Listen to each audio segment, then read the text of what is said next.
Of KVOA that says, bring her home, obviously referring to Nancy Guthrie. And at the end of this episode, I'll show you guys all the signatures on the banner. There's so many. This is actually my first time out here. I haven't been out here to KVOA, but this is where Savannah Guthrie worked. I think it was her second local TV job. It's just, you read all the messages from people in the community, and it's just so heartbreaking. I can't believe it's now day 29. In this episode, I really want to dive into the possibility of an accomplice or a getaway driver, which I've talked about before, but what could actually cause that person to come forward and essentially rat the other person out? There's $1 million reward now. It seems like that could be one of the ways this could be solved. And so many of the retired FBI agents who I've talked to say that they think that is what is going to happen here eventually. Why it hasn't happened yet?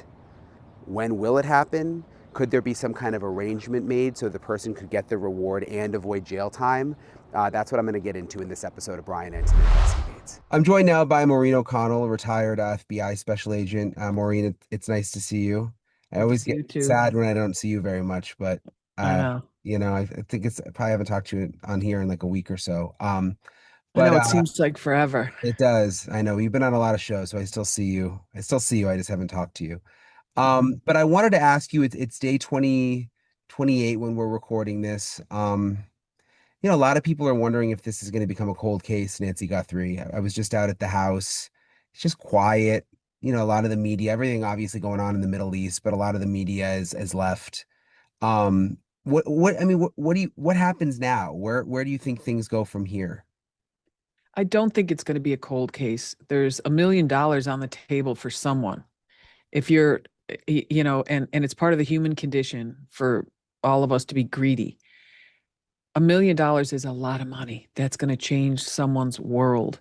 If there's more than one person involved in this, which I believe there is, they're now in an air fryer, and it's just who's going to jump out first.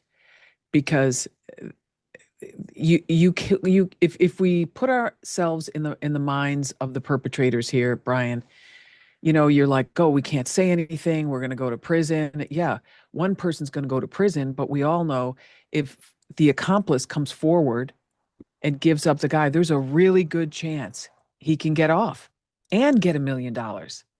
He wasn't going to get $1 million from the architect of this whole operation initially, was he? No, he was probably going to get, who knows? I mean, people do this stuff for as little as $2,500.